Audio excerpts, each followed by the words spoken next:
ମୁଁ ଓମ୍ ପ୍ରକାଶ ପାତ୍ର ଆପଣଙ୍କୁ ସ୍ୱାଗତ କରୁଛି ମୋ ୟୁଟ୍ୟୁବ୍ ଚ୍ୟାନେଲ୍ ଏମ୍ଆର୍ ଷ୍ଟଡି ଏକାଡେମୀକୁ। ଆଶା କରୁଛି ସମସ୍ତେ ଭଲରେ ଥିବେ ଏବଂ ପରୀକ୍ଷା ଆପଣଙ୍କ ପ୍ରିପାରେସନ୍ ଭଲ ଭାବରେ ଚାଲିଥିବ।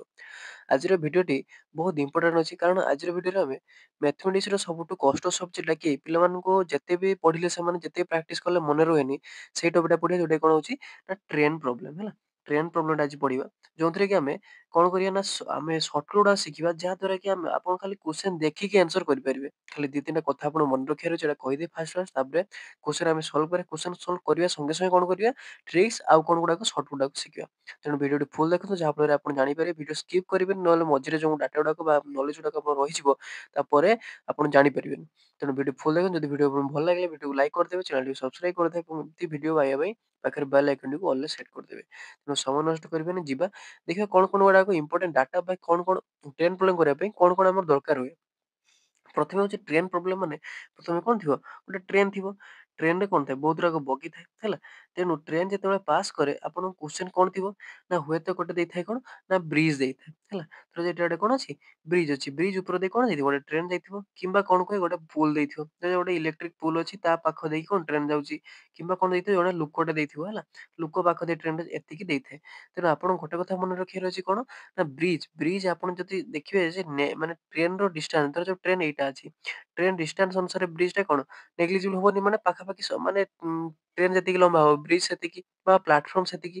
ଯଦି ନେଗ୍ଲିଜିବଲ୍ ହେଇନଥିବ ବା ପଏଣ୍ଟ ଅବଜେକ୍ଟ ହେଇନଥିବ, ତାହେଲେ କ'ଣ ହବ, ଦି ଜଣଙ୍କର ଡିଷ୍ଟାନ୍ସ କ'ଣ ହବ, ମିଶିଯିବ ବା ଆମର ଡିଷ୍ଟାନ୍ସ ତାର କିଛି ରହିବ। ଯଦି ଆପଣ କ'ଣ କହିଥିବେ ନା ଗୋଟେ ଇଲେକ୍ଟ୍ରିକ୍ ପୋଲ୍ କହିଥିବେ, ତେଣୁ ଟ୍ରେନ୍ ଏତେ ଲମ୍ବାଟେ, ପୋଲ୍ ଛୋଟିଆଟେ, ତେଣୁ ତା ଅନୁସାରେ କ'ଣ ୟାର ନେଗ୍ଲିଜିବଲ୍ ଡିଷ୍ଟାନ୍ସ, ମାନେ ତାର ଡିଷ୍ଟାନ୍ସଟା ଛୋଟିଆ। ସେଇଭଳିଆ ଯେନ ଲୋକ ଜଣେ, ତେଣୁ ଟ୍ରେନ୍‌ଟା ରହିଲାଣି ଏତେ ଲମ୍ବାଟେ ହେଲା। ଲୋକଟେ ବହୁତ ଛୋଟ ଲୋକଟେ, ତେଣୁ ତା ଟ୍ରେନ୍‌ର ଡିଷ୍ଟାନ୍ସ ଅନୁସାରେ ଲୋକଟା କ'ଣ ବହୁତ ନେଗ୍ଲିଜିବଲ୍। ତେଣୁ ଦେଖିଛେ ଗୋଟେ ନେଗ୍ଲିଜିବଲ୍, ଧର ପକ୍ଷୀ କହିଦେବେ, ତେଣୁ ସେ ଅନୁସାରେ ଆପଣ ଦେଖିଦିଅନ୍ତୁ, ମଣିଷ ହଉ ପକ୍ଷୀ ହଉ ଯାହା ହଉ ହେଲା। ଗୋଟେ ଇଲେକ୍ଟ୍ରିକ୍ ଖମ୍ବା ଜାଗାରେ କ'ଣ କହିଥିବ, ରାସ୍ତାର ଖମ୍ବା କହିଥିବ, ତେଣୁ ସେଠି କ'ଣ ହବ, ନେଗ୍ଲିଜିବଲ୍ ହବ। ତେଣୁ ତାର ଡିଷ୍ଟାନ୍ସଟା ଧରାଯିବ ନାହିଁ। ଏତିକି ବୁଝିପାରିଲେ? ବାସ୍, ଫାର୍ଷ୍ଟ ଆପଣ ସରିଗଲା। ସେକେଣ୍ଡ ହେଉଛି କ'ଣ ନା ଟ୍ରେନ୍, ତାଙ୍କର ଟ୍ରେନ୍‌ର ହୁଏ କ'ଣ ନା ସ୍ପିଡ୍, ଡିଷ୍ଟାନ୍ସ ଆଉ ଟାଇମ୍, 3ଟା ଦରକାର ହବ। କ'ଣ ନା ସ୍ପିଡ୍ ହେଲା, SPEED ସ୍ପିଡ୍ ହେଲା। ଏଇଟା କ'ଣ ଆମେ ଡିନୋଟ୍ କରେ ଏସ୍ ଆକାରରେ। ତାପରେ ହେଉଛି କ'ଣ ଡିଷ୍ଟାନ୍ସ ହେଲା। ଡିଷ୍ଟାନ୍ସ ଡିଷ୍ଟାନ୍ସ ହେଉଛି କ'ଣ ନା D, ସେମିତିଆ ଟାଇମ୍। ଏତିକି 3ଟା ଜିନିଷ ଆମର ଯଦି ପଢ଼ି ଦେଉଛନ୍ତି, ତାହେଲେ ଟ୍ରେନ୍ ପ୍ରୋବ୍ଲେମ୍ ସରିଯିବ। କ'ଣ SDP, ୟାର ଗୋଟେ ରିଲେସନ୍ ଅଛି। ଯଦି ଫିଜିକ୍ସ ଛୁଆ ଯିଏ ଜାଣିଥିବେ ହେଲା, ପଢ଼ିଥିବେ ଫିଜିକ୍ସରୁ ପ୍ରଥମେ ଯାଇ ପଢ଼ିଥିବେ କ'ଣ S ଇଜ୍ ଇକ୍ୱାଲ୍ ଟୁ କ'ଣ ନା D ଡିଭାଇଡ୍ ବାଇ T, ମାନେ ସ୍ପିଡ୍ ଇଜ୍ ଇକ୍ୱାଲ୍ ଟୁ କ'ଣ ଡିଷ୍ଟାନ୍ସ ଅପନ୍ ଟାଇମ୍ ହେଲା। ଏଇଟା ହେଉଛି ମେନ୍ ଫର୍ମୁଲା। ଏଇଠୁ ସବୁ ଆପଣ ଯେକୌଣସି କ୍ୱେଶ୍ଚନ୍ କରନ୍ତୁ, ଯେତେ ଲେବୁଲ୍‌ର କ୍ୱେଶ୍ଚନ୍ କରନ୍ତୁ, ଏଇଟା ହିଁ ଆପଣଙ୍କୁ ଦରକାର ହବ। Speed is equal to distance upon time. ଏଇଠୁ ପିଲାମାନେ କହିବେ ସାର୍ ଆହୁରି ଫର୍ମୁଲା ବାହାର କରିବେ। ହଁ, କେମିତି ନା ଡିଷ୍ଟାନ୍ସ ଇଜ୍ ଇକ୍ୱାଲ୍ ଟୁ କ'ଣ ହେଇଯିବ, ଆମର ସ୍ପିଡ୍ ଇନଟୁ ଟାଇମ୍। ସେଇଭଳିଆ ଧର ଆପଣ କହିଥିବେ କ'ଣ ନା time is equal to, time is equal to କ'ଣ ହେଇଯିବ, ଏପଟେ ଆସିଲା ମାନେ ସ୍ପିଡ୍‌ଟା ଡିଭାଇଡ୍ ହେଇଯିବ, ଡିଷ୍ଟାନ୍ସ ଅପନ୍ ସ୍ପିଡ୍। ତେଣୁ ଯାହା ବି ଫର୍ମୁଲା ଆପଣ ବାହାର କରିବେ, ଏଇ ମେନ୍ ଫର୍ମୁଲା ଏଇଟା ଦରକାର ହବ। ଏତିକି ବୁଝିଗଲେ? ଏଇଟା ନୋଟ୍ ଡାଉନ୍ କରିନିଅନ୍ତୁ। ତାପରେ ଆଉ ଗୋଟେ କନସେପ୍ଟ ଅଛି କ'ଣ ନା ସାର୍, ଯେତେବେଳେ 2ଟା ଟ୍ରେନ୍ 3ଟା ଟ୍ରେନ୍ ଏମିତି ଥିବ, 3ଟା ନାହିଁ 2ଟା ଟ୍ରେନ୍ ଥିବ ହେଲା। ଗୋଟେ ଲାଇନ୍‌ରେ ତ 3ଟା ଟ୍ରେନ୍ ଆସିବନି, 2ଟା ଲାଇନ୍। ଧର ଏପଟୁ ଗୋଟେ ଟ୍ରେନ୍‌ଟେ ଯାଉଛି, ଏପଟୁ ଗୋଟେ ଟ୍ରେନ୍‌ଟେ ଯାଉଛି। ତେଣୁ ତାଙ୍କର କ'ଣ ହବ, ରିଲେଟିଭ୍ ସ୍ପିଡ୍। ଧର ଇଏ ଯାଉଛି S1 ସ୍ପିଡ୍‌ରେ, ଇଏ ଯାଉଛି S2 ସ୍ପିଡ୍‌ରେ। ଯେତେବେଳେ ଦି ଜଣ ଗୋଟେ ମାନେ ଇଏ ଏପଟେ ଅପୋଜିଟ୍ ଡାଇରେକ୍ସନ୍, ଇଏ ଏପଟକୁ ଯାଉଛି, ଇଏ ଏପଟେ ଯାଉଛି, ସେତେବେଳେ କ'ଣ ହବ ନା ଦି ଜଣଙ୍କର ସ୍ପିଡ୍ କ'ଣ ହେଇଯିବ, ପ୍ଲସ୍ ହେଇଯିବ। ମାନେ କ'ଣ S1 ପ୍ଲସ୍ S2। ଯେତେବେଳେ ଆପଣଙ୍କୁ ଟୋଟାଲ୍ S ମାଗିଥିବ, ତାହେଲେ କ'ଣ ହେଇଯିବ S1 ପ୍ଲସ୍ କ'ଣ S2। ଧରାଯାଉ କହିଥିବ ଦି ଜଣ ଗୋଟେ ଡାଇରେକ୍ସନ୍‌ରେ ଯାଉଛନ୍ତି, ଧର S1 ବି ଏମିତିଆ ଯାଉଛି, S2 ବି ଏମିତିଆ ଯାଉଛି। ସାଧାରଣ କଥା, ଆପଣ ଯେତେବେଳେ ବାଇକ୍‌ରେ ଯାଉଥିବେ, ଆଉ ଜଣେ ଅପୋଜିଟ୍ ଡାଇରେକ୍ସନ୍‌ରୁ ମାନେ ଆଗରୁ ଆସୁଥିବ, ଆପଣଙ୍କୁ ଜଣାପଡ଼େ ବହୁତ ସ୍ପିଡ୍‌ରେ ଗଲା। ଯେତେବେଳେ ଆପଣ ପାଖ ଦେଇ ଜଣେ ସାଇକେଲ ବାଲା ବା ବାଇକ୍ ବାଲା ଯାଉଥିବ, ଆପଣଙ୍କୁ ଲାଗୁଥିବ ସେ ଧୀରେ ଧୀରେ ଯାଉଛି। ତେଣୁ ସେମିତିଆ ଟ୍ରେନ୍ କେସ୍‌ରେ ବି ସେମିତିଆ ହୁଏ। କ'ଣ ଯଦି ଦି ଜଣ ଗୋଟେ ଡାଇରେକ୍ସନ୍ ଯାଉଛନ୍ତି, କ'ଣ ହବ, ମାଇନସ୍ ହେଇଯିବ। ତେଣୁ ସେତେବେଳେ କ'ଣ ହେଇଯିବ, S ଇଜ୍ ଇକ୍ୱାଲ୍ ଟୁ କ'ଣ S1 ମାଇନସ୍ S2। ଏତିକି ସରିଲା। ଏଇଟା ହିଁ ମେନ୍ କନସେପ୍ଟ। ଏ ଯଦି ବୁଝିଯାଇଛନ୍ତି, ତାହେଲେ ସରିଲା। ସରିଲା। ଏବେ ଦେଖିବା ୟୁନିଟ୍ ଗୁଡ଼ାକ। ବେଳେବେଳେ କ'ଣ ଦିଏ, ୟୁନିଟ୍ ଅଲଗା ଦେଇଥାଏ। ଯେମିତି କ'ଣ ୟୁନିଟ୍ କ'ଣ ଥିବ, ଧର ଆପଣ ସ୍ପିଡ୍ କ୍ଷେତ୍ରରେ ଦେଖିବେ କ'ଣ ଦେଇଥିବ ନା କିଲୋମିଟର ପର୍ ଆୱାର ହେଲା, କିମ୍ବା ୟାର ହେଉଛି କ'ଣ ମିଟର ପର୍ ସେକେଣ୍ଡ। ସେମିତି ଯଦି ଡିଷ୍ଟାନ୍ସ ଦେଇଥିବ, କ'ଣ ଦେଇଥିବ, କିଲୋମିଟର ଦେଇଥିବ।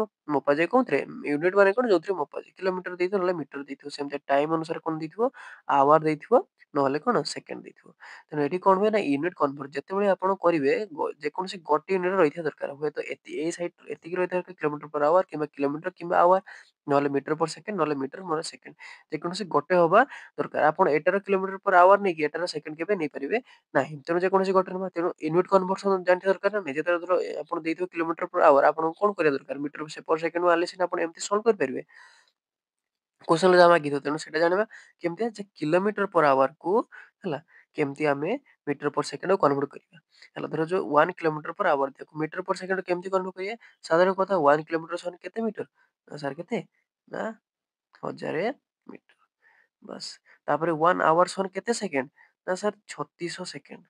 ଏଟା ତ ଜାଣିଛନ୍ତି ହେଲା ତେଣୁ ଆମର ଏବେ ମିଟର ପର ସେକେଣ୍ଡ ଆସିଗଲା। ଏବେ ଏଟାକୁ ସଲ୍ଭ କରିଦବା। କେତେ? ଏଟା 2 ଶୂନ 2 ଶୂନ କଟିଗଲା। ଏଟା କେତେ? 5 ଏଟା କେତେ? 18 ତେଣୁ ଆମର ହେଲା କେତେ? 1 kilometre hour is equal to କେତେ?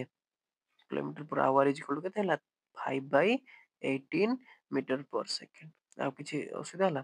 ନାଇଁ କିଛି ନାହିଁ। ଧର ଯୋଉ କହିଥିବ metre per second 1 metre per second is equal to କେତେ କିଲୋମିଟର ପର ଆୱାର? ସେଇଟା ଉଲଟି ଯିବ କେତେ ହେଇଯିବ?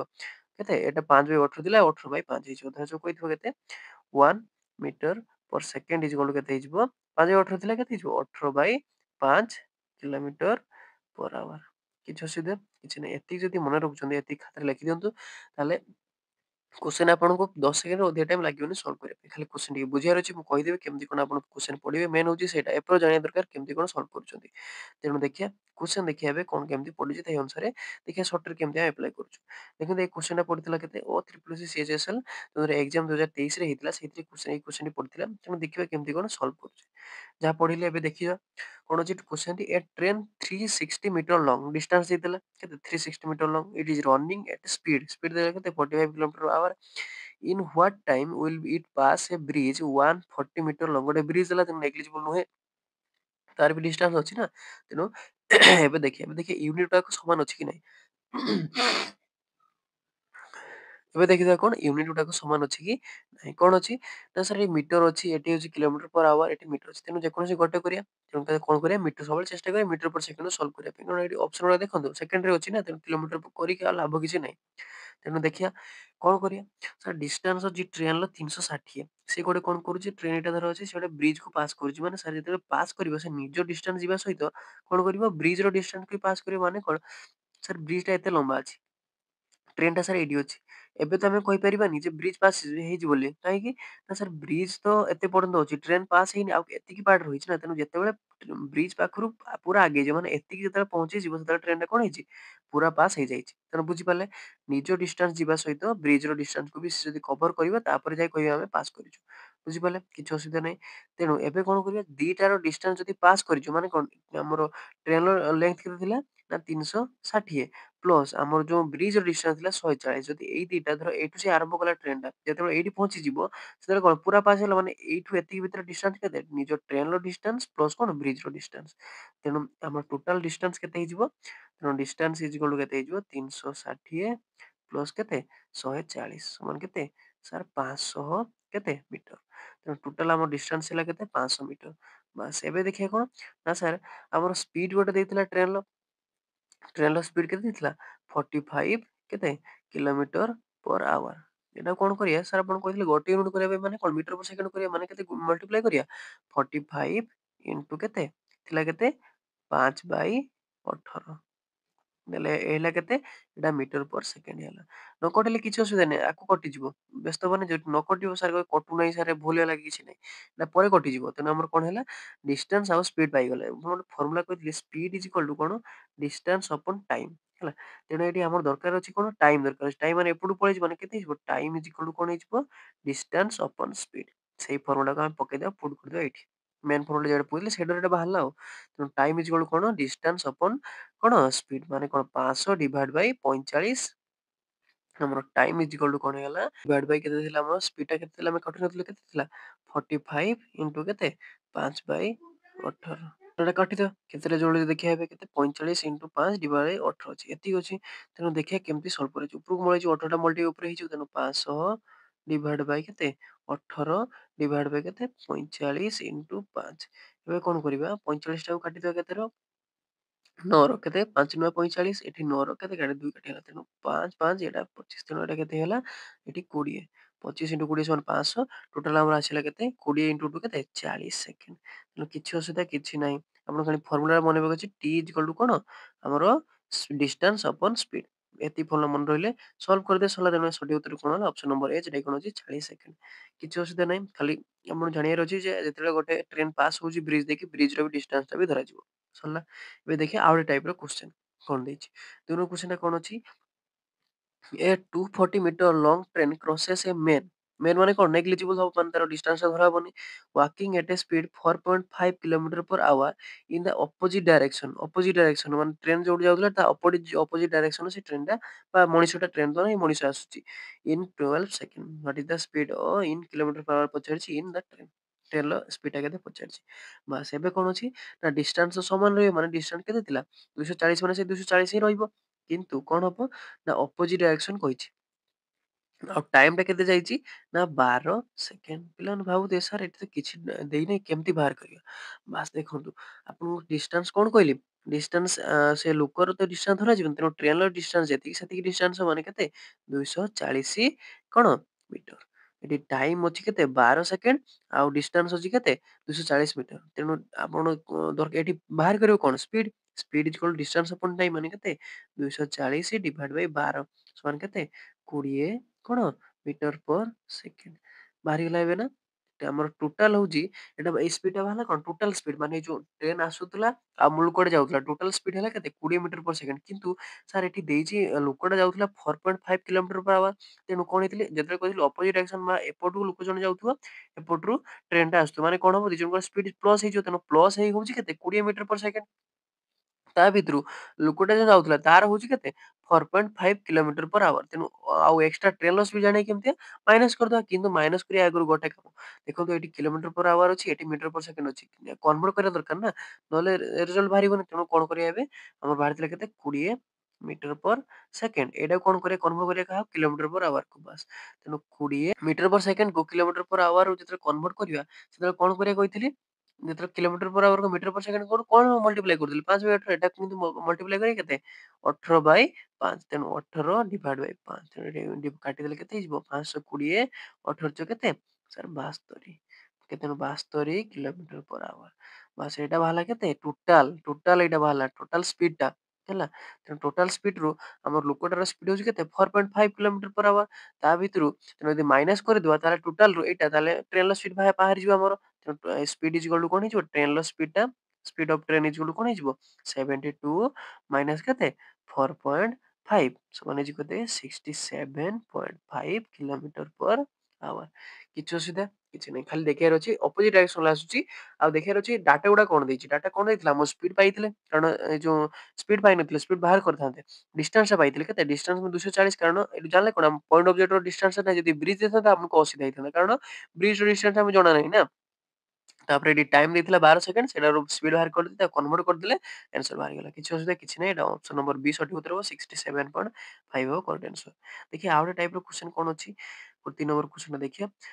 କଣ ଦେଇଛି କ୍ୱେଶ୍ଚନ ଟା ଟୁ ଟ୍ରେନ 148 ମିଟର 150 ଦିଟା ଡିଷ୍ଟାନ୍ସ ଦେଇଥିଲା ଇଟ ରନିଂ ଟୁୱାର୍ଡସ ଇଚ ଅଦର ମାନେ ଦି ଜଣ ଗୋଟେ ସାଇଡ ଏଇଟା ବୁଝିବା ଦରକାର ୱାର୍ଡ ଟା ଟୁୱାର୍ଡସ ଇଚ ଅଦର ମାନେ ଅପୋଜିଟ ଡାଇରେକ୍ସନ ଦି ଜଣଙ୍କ ଆଡକୁ ଆସୁଛନ୍ତି ଇନ ଏ ପାରାଲାଲ ଲାଇନ୍ସ ଏଟ 62 କିଲୋମିଟର per hour 46 ଏଟା 62 ଧରାଯାଉ ଏଟା କେତେ 46 ହେଲା in what time will they be clear each other from moment they meet ମାନେ ସେ କଣ କହିଲେ ଦି ଜଣ ପରସ୍ପରକୁ ପାସ୍ କରିବେ କେମିତି ଯେମିତି ବ୍ରିଜ କ୍ଷେତ୍ରରେ ହୁଏ ଏଠି ବି ସେମିତି ହବ ଟ୍ରେନ ଟା ଯେତେବେଳେ ନିଜ ଡିଷ୍ଟାନ୍ସ ସହିତ ଅନ୍ୟ ଟ୍ରେନର ଡିଷ୍ଟାନ୍ସ କୁ ପାସ୍ କରିଦବ ସେଥିରେ କୁହାଯିବ କଣ ପୁରା ପାସ୍ ହେଇଛି ବୋଲି ତେଣୁ ଟୋଟାଲ କଣ କରିବା ଏବେ ପଚାରିଛି କଣ ନା ଆମର ଟାଇମ ପଚାରିଛି ତା ଆଗରୁ ଆମେ ଦେଖିବା କଣ କଣ ଦେଇଛି ଆମକୁ ଆମକୁ ଡିଷ୍ଟାନ୍ସ ଦେଇଛି ଡିଷ୍ଟାନ୍ସ ଟା କଣ ଦି ଜଣଙ୍କ ଡିଷ୍ଟାନ୍ସ ପ୍ଲସ ହବ କାରଣ ଗୋଟେ ଟ୍ରେନ ପାସ୍ କରିଯିବ ନା ନିଜ ସହିତ ଅଲଗା ଟ୍ରେନର ବି ଡିଷ୍ଟାନ୍ସ ପ୍ଲସ କରାଯିବ ମାନେ ହେଇଯିବ କେତେ 148 ପ୍ଲସ କେତେ 152 ଏଇଟା ଡିଷ୍ଟାନ୍ସ ପ୍ଲସ ହେଇଗଲେ ହେଇଯିବ କେତେ ଆମର 300 ମିଟର ତେଣୁ ଡିଷ୍ଟାନ୍ସ ପାଇଲେ 300 ମିଟର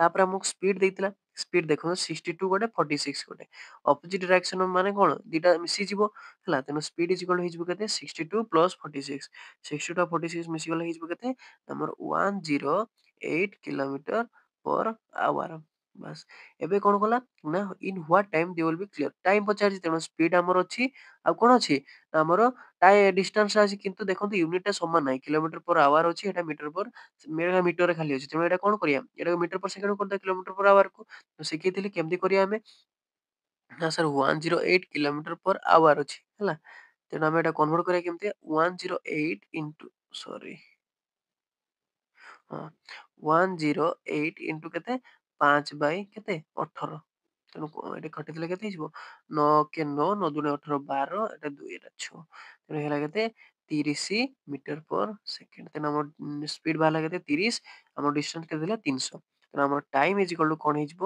ଆମର 300 distance open speed 300 divide Bai କେତେ 30 ସମାନ ହେଇଯିବ କେତେ 10 ସେକେଣ୍ଡ କିଛି ଅସୁବିଧା କିଛି ନାହିଁ ସୁବିଧାରେ ଆନ୍ସର କରିବା ତେଣୁ ଅପସନ ନମ୍ବର ସିଟା ସଠିକ ଉତ୍ତର ହବ 10 ସେକେଣ୍ଡର ଟ୍ରେନ ଦିଟା ପରସ୍ପରକୁ ପାସ୍ କରିବେ ଅପୋଜିଟ ଡାଇରେକ୍ସନ ସେଟା ଜାଣିବା ଯେ ଟୁୱାର୍ଡସ ଇଚ ଅଦର ମାନେ କଣ ନା ଅପୋଜିଟ ଡାଇରେକ୍ସନ କିଛି ଅସୁବିଧା ନାହିଁ ତେଣୁ ଦେଖିବା ନେକ୍ସଟ କ୍वेଶ୍ଚନ କଣ ଅଛି a train travels 300 kilometre in କେତେ 2.5 hours and 450 kilometre in for 5 hour find out the average average speed ହଉଛି ଫର୍ମୁଲା କଣ ଟୋଟାଲ ଯେତେ ଆମର କଣ ଥିବ ଡିଷ୍ଟାନ୍ସ ଥିବ total by total time total distance by total time ଏଟା ଏଭରେଜ ସ୍ପିଡ ବାହାର କରିବା ପାଇଁ ଫର୍ମୁଲା ତେଣୁ ଆମେ କଣ କରିବା ଦିଟା କଣ କରିବା ଆମେ ଡିଷ୍ଟାନ୍ସ ପ୍ଲସ୍ କରିବା ମାନେ 300 ପ୍ଲସ୍ 450 କେତେ 750 ଡିଭାଇଡ ବାଇ ଆମର ଟାଇମ କେତେ ଅଛି ଟୋଟାଲ ଟାଇମ ଟା 2.5 ଆଉ 5 ମିଶି କେତେ 7.5 ତେଣୁ ଡିଭାଇଡ କରିଦେଲେ ହେଇଯିବ କେତେ ଏଟା ଉପରେ ଗୋଟେ ଶୂନ ଦିଆ ହେଇଛି ତେଣୁ 75 ଏଟା ହେଇଗଲା ପଏଣ୍ଟ ଉପରୁ ପଳେଇଲା ନା ତେଣୁ ଏଟା ହେଇଯିବ କେତେ 100